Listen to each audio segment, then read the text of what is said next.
Okay, good? Yep. Alright, so this test is worth 80 points. There's 2 essay questions, and then there's a section from number 31 to number 63. Okay? There's 2 of them. One of the sections gives you different categories of disorders, and you have to identify whether it's an anxiety disorder, a somatoform disorder, a dissociative disorder, or I should say, I always mispronounce that, dissociative disorder, mood disorder, schizophrenia, personality disorders, or all the above. So you get a statement, and you have to identify if it's a somatoform disorder, right? So it's basically each section of the chapter on disorders, you have to figure out which statement matches, okay? So if it's like something, if it's a symptom, you have to match which symptom is most associated with that disorder, okay? So for example, memory loss. Memory loss is associated most closely with which of those types? Dissociative disorders, right? Because you've got amnesia, fugue, and multiple personality, or a dissociative identity disorder. All of those, you lose something with your memory, right? If I were to say, like PTSD, right? Hey, how's it going?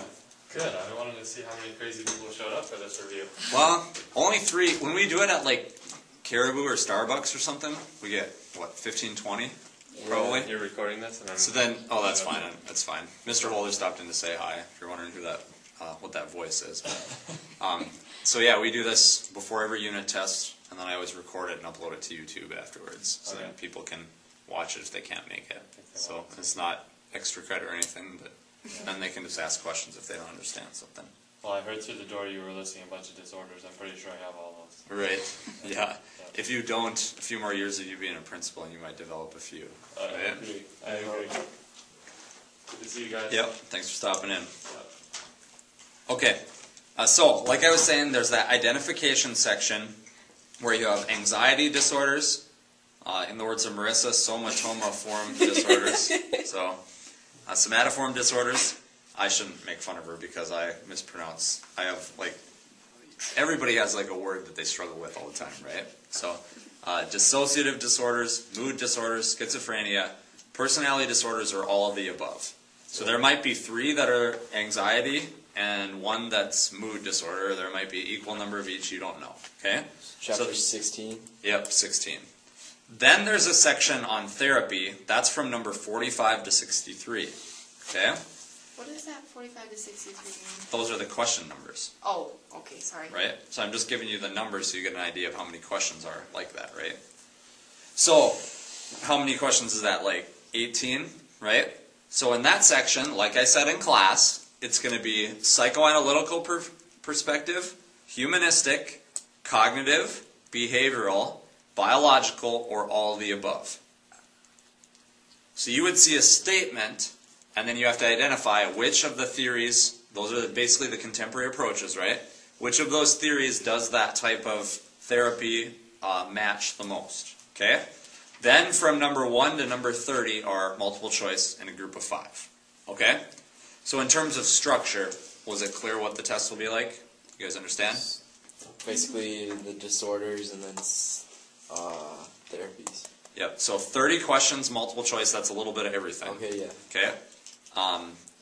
About 15 on disorders. You have to identify if it matches anxiety's somatoform, right? Dissociative, mood disorders, schizophrenia, personality, or all of the above.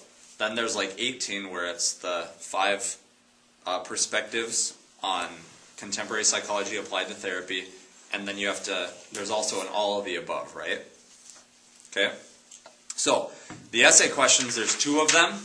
One has to do with one of the discussion questions from the chapter.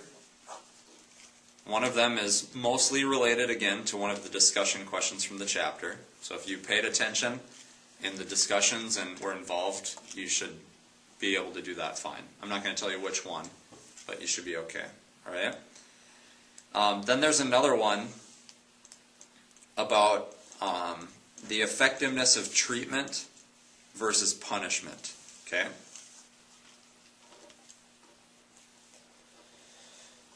Treatment versus punishment. So it asks you to take a position on something related to that. Okay? So, structure, you guys are good? Understand?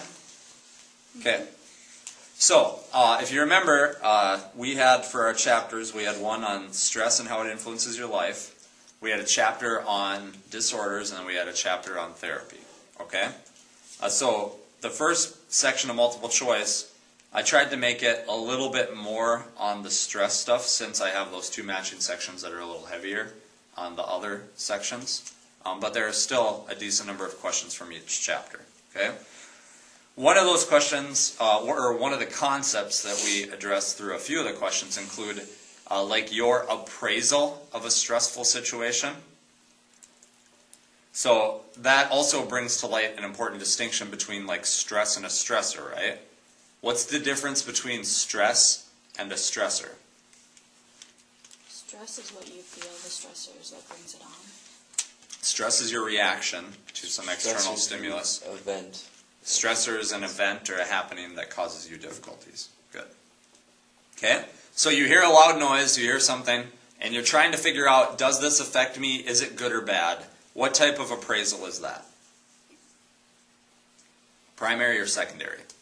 The primary. Primary. Then after you determine if it's good, bad, or irrelevant, right? Then you decide what you're going to do. What type of appraisal is that? Secondary then? Secondary. Good. Okay. Let's see, some of these are concepts. Okay. Another concept we talked about quite a bit was the avoidance, approach, or double approach avoidance. That's how you handle evaluating whether you should decide to do or something based on your perceived level of stress, right? If you are trying to weigh out like two bad options, two options that you consider mostly bad, what would that be called? Avoidance. If you're trying to weigh out two different options that have elements that are a little bit of good and elements that are a little bit of bad, what would that be? Approach avoidance.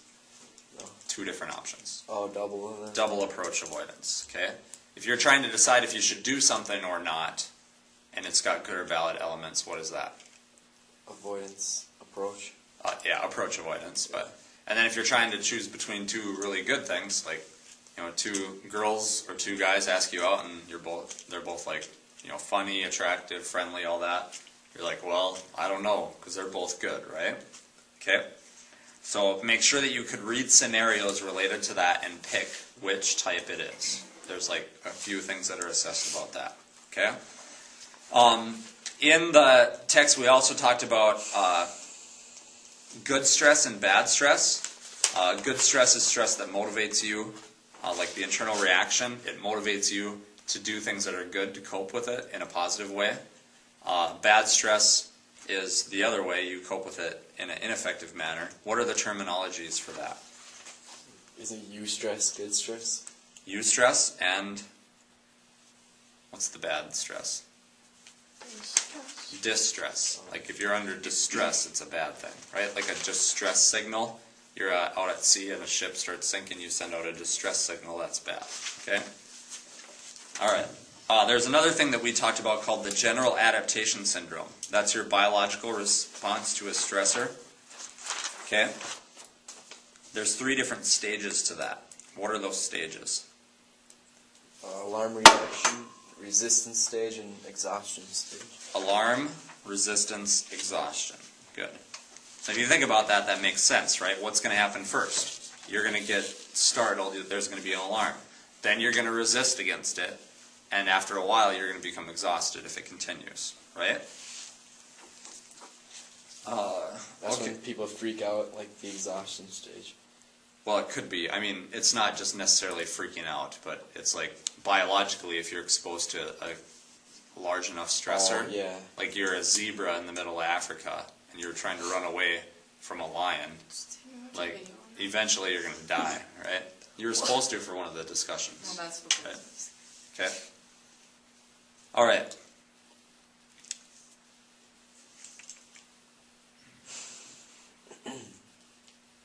What's the difference between type A and type B personality? Isn't type A introvert, type B extrovert?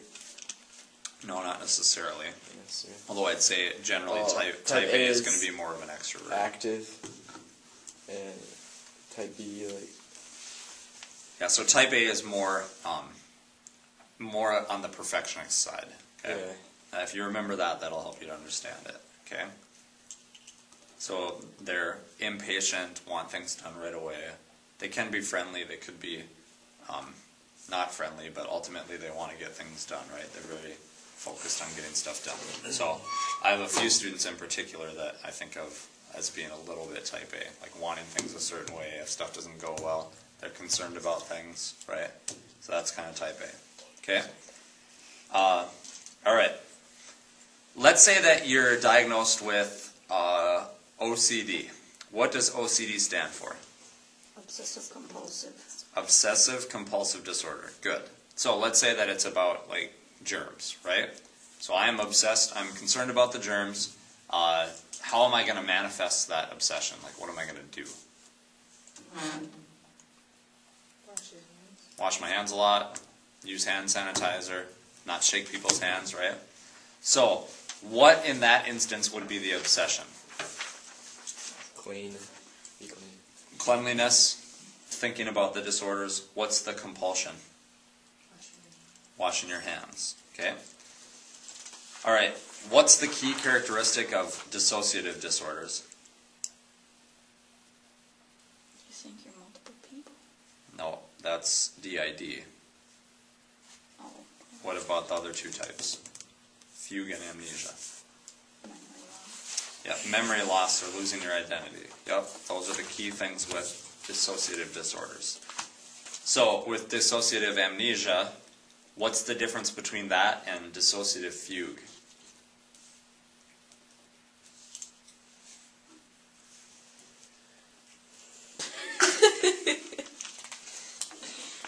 One of them lasts longer. No. Few you forget stuff. No, both of them you forget stuff. Oh. The way I remember this is, in fugue you flee, okay? F and F, right? So you'll get on a train, you're like, I gotta get out of here. And then when you get to somewhere, you forget stuff. Might be like everything about your life. It might be like the last 3 days or whatever. If you're on a Greyhound bus, you don't remember it. It might be the last couple months, but you just forget stuff, okay? All right. What's the goal in humanistic theory? Like the top of the pyramid, like we talked about today. Self-actualization. Self-actualization. Okay? So, what does that mean, though? Like, that's the goal, but what does that mean?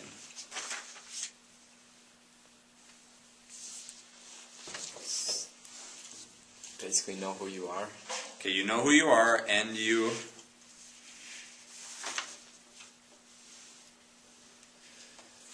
trying to reach your maximum potential, right? That's the thing with self-actualized. Somebody that's self-actualized has formed a solid identity, knows what they want, and are striving to achieve that actively. Okay? Alright, let's say that, and this happened to me, this is water actually, not pop, I just filled it up from earlier today. But one of my vices physically is I drink way too much caffeine, right? So now, if I want to drink caffeine to make me stay awake, I have to drink like half of a pot of coffee, probably, right? I can't just have this much. This wouldn't affect me at all. So what is that called?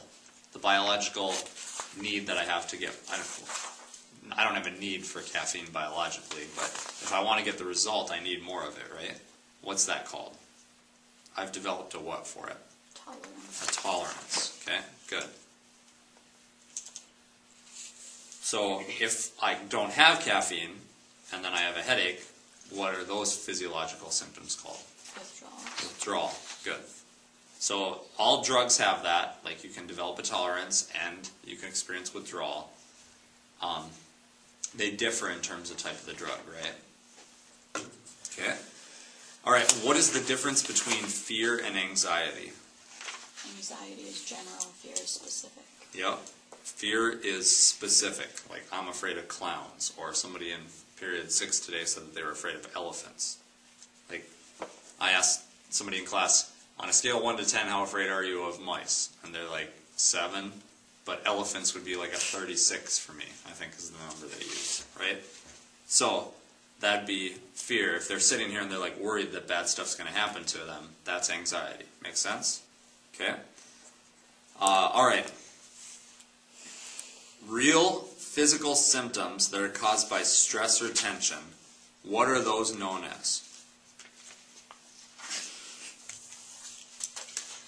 Marissa? Okay, it's a little bit more than that actually, but that's the root word. It's what's the term? That's that. Okay. It's psychosomatic. Psychosomatic.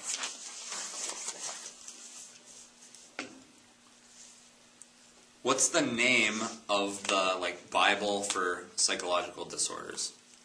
DSM. Okay, what edition are we on of that? 4. So they're writing the 5th now, obviously. Okay. All right. Let's see. What 2 disorders are generally considered the most severe by most psychologists? Schizophrenia. Okay, schizophrenia is one. And what's the other one?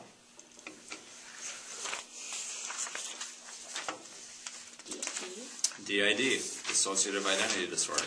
Okay, this obviously varies, right? If you're somebody that has OCD and you are like, you got to live in a bubble, you can't touch people at all, you can't go out of your house because you're so consumed by the obsession with getting sick.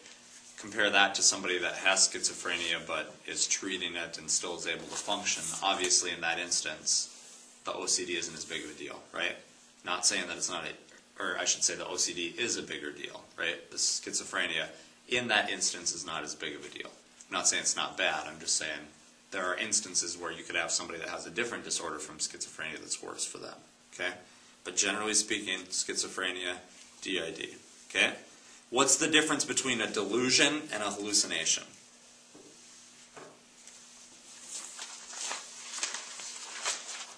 Is a delusion something you think and a hallucination something you see? No, not necessarily.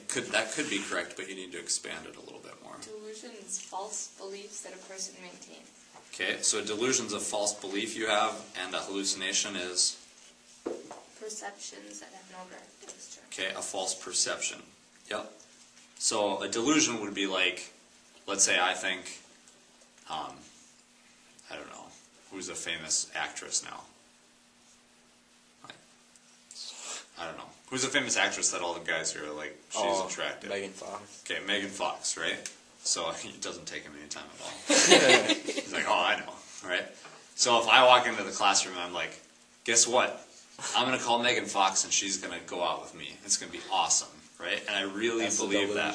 Okay, that's a delusion. Yeah. Okay. Yeah. So he's like, no, that's me, right? I'm going to call her up, okay? That's a delusion, right? If I literally see Megan Fox walk into the room, I'm like, Megan Fox is here, right? And she's not really here. What's that? A hallucination, okay? Or I hear voices that tell me you should call her up. Like, ooh, that's hallucination. So you understand the difference of those? You could identify it in a scenario? Okay. Another thing we talked about is something called the SRRS scale. That has to do with stress. I had you guys look at it in class a little bit. What does that show us? What does that in the book? It was in the book. Yeah. Yep. What does that show us? Has to do with stress. Levels of like an event, and then like the level of stress that it goes with it. Yeah. So an event somebody could have happen to them or be involved with, and then how stressful the average person perceives that event. Okay. Do you guys remember this? There's a ranking in the text. Yeah. Okay. So what was the most stressful thing for the average person? Death of a spouse. Death of a spouse. Okay? Death of a spouse. And what value was that given? 100. Yeah, it's almost like IQ, except for nothing gets above 100, right? So 100 is the worst. The bigger it gets, the worse it is. So most of the stuff on top had to do with what? Death. No, not necessarily. Like your spouse being not with you. Right. So some type of relationship difficulties, either because of death or because of divorce, right? Okay. What are the names for categories of mental disorders that are described in the DSM? Axes. Yeah, axes, or like the plural of axis, okay?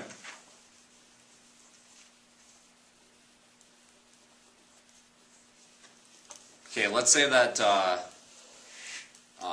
Nicole has problems, like in social settings, she gets really anxious, and I'm like, here, tell you what, I've got this pill right here, that if you take it, it's going to help you do better in social situations, okay?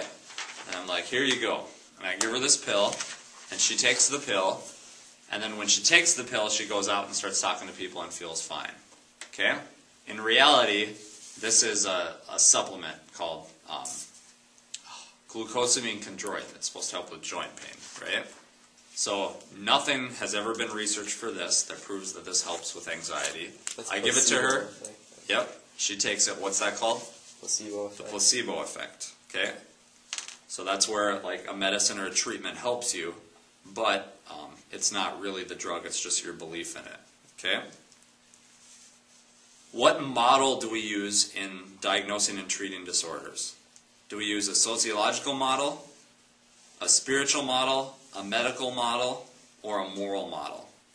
Moral, maybe. Medical. A medical model. Yep. Disorders, illness, right? Mental health. Okay. All right. So you guys had to wait a little bit for me to get to the review session because we had that little kid match in between. And let's say really that's the only time you have to wait for me. What would that be called? If it's like you get delayed a little bit and you're not really in a big hurry and it's a relatively minor day-to-day stressor, not a big deal really. Starts with a H. Hassles. It's a hassle. Good. So when does a hassle become like distress? Well, that happens all the time. If it happens all the time or if it gets worse. Okay? Mrs. Metcalf, the thing on her stapler on her desk. Right. Yeah. So when I was in Metcalf's room, I used to take her stapler and just turn it, just like 5 degrees, just a little bit. Okay. I honestly go around and try to clean her room up and straighten the desks out, but every day, well, not every day, but a lot of times I just turn the stapler just a little bit, just to see if she noticed it. I'm sure she did, but okay. All right. I mentioned to you how for a while, and sometimes I still do this, I like lay in bed and then I'm like, did I lock the door? And then I go check. And I go back in bed and I'm like, maybe the screen door's open. Maybe I didn't have that locked. And it's like February and there's an 8-foot drift in front of our porch, right? So chances are nobody's going to get in there, right? What's that called? If I'm constantly thinking about it. Obsession. Obsession, and then me checking the doors. Compulsion. Compulsion. Okay. Let's see. Which type of therapy is generally the most effective?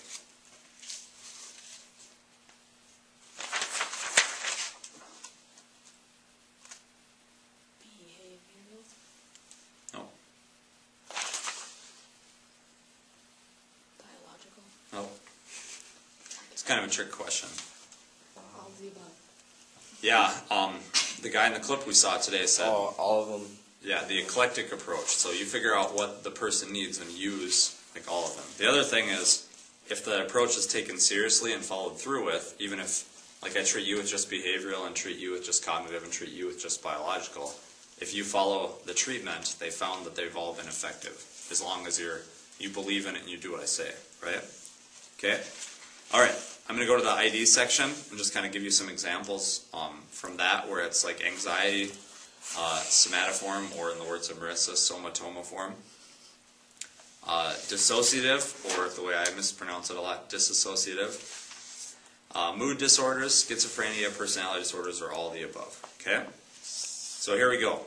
Here's an option. You tell me which one it is. Depression. You only have 6 options. Anxiety, somatoform, dissociative, mood, schizophrenia, personality, or all the above. Mood. Okay, good. Depression's a mood disorder. Okay. Which category is the most rare type?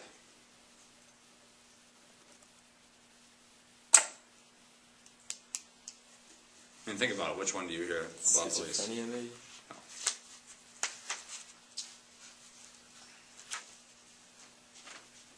Definitely not mood, so... Right. Definitely not anxiety. Oh, dissociative? Dissociative. Good. Okay. Hypochondria is an example of what type? Think about this. Like, don't worry about analyzing this too much. Just think about the symptoms, and you can put it in the category, right? So in hypochondria, what is that? First off, what's somatoform? Okay. Somatoform is where you have a disorder where there's physical symptoms with no apparent physical cause. Okay? Okay. So knowing that, what category would hypochondria be? That's where you're concerned about being sick and you're like, oh, I have a backache or whatever. They check you out and they're like, oh, we think everything's fine. So what category would that be? Somatoform. Somatoform. Good. Okay. All right. PTSD. Anxiety. Okay. Amnesia. Dissociative. Okay. Blank identity disorder. Dissociative. Dissociative. Okay. Antisocial disorder. Personality. Okay. Hallucinations. That's a symptom now. Which disorder does that? Which category is? Somatoform. No.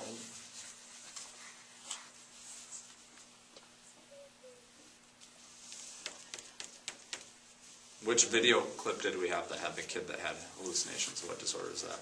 Schizophrenia. Schizophrenia. Okay. Bipolar disorder. Mood disorder. Good. Okay. Narcissism. Or narcissistic. Personality. Good. Okay. Alright, you get the idea. You get the idea. So if you just know what the disorders is, think what are the symptoms and you should be able to put them in the categories, okay? Alright, same thing. Therapy. Here's your options. Psychoanalytical, humanistic, cognitive, behavioral, biological, or all the above. Okay?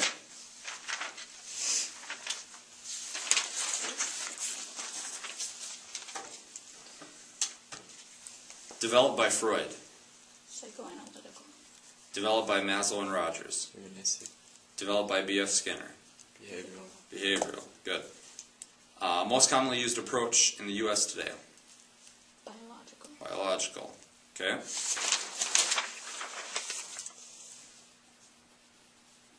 What was the second set of names that you said? Maslow and Rogers. What was that one? Humanistic. Okay. Let's see. Psychosurgery. Which perspective would you use that? Psychoanalytical. Biological. Biological. Yep.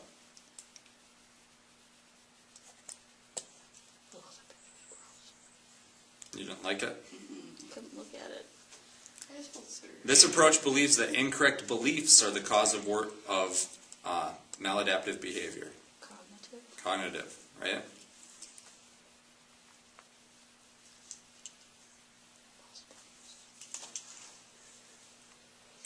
Uses principles of conditioning to shape. Yep. Anytime you see the word conditioning, you should think behavioral. Okay? Tries to correct false assumptions, like in rational emotive therapy. An assumption is a method of thinking, right? It's a belief, so yep. Okay, that's pretty much it. I mean, I'm not going to go over that whole section because you'll get the idea. Okay? So that section's going to go pretty quick, right? That from like 40 to 65 or whatever, like you'll get through those real fast. Okay? The treatment and therapy. Yeah, because it's just you see a statement and then you have to match what category is it. Psychoanalytical, humanistic, cognitive, behavioral, or biological. Or there's all of the above option too. Okay? What are the options for the disorders? Disorders is just the categories of disorders we talked about. Yeah. So somatoform, dissociative, schizophrenia, mood disorders, personality disorders, anxiety, or all the above.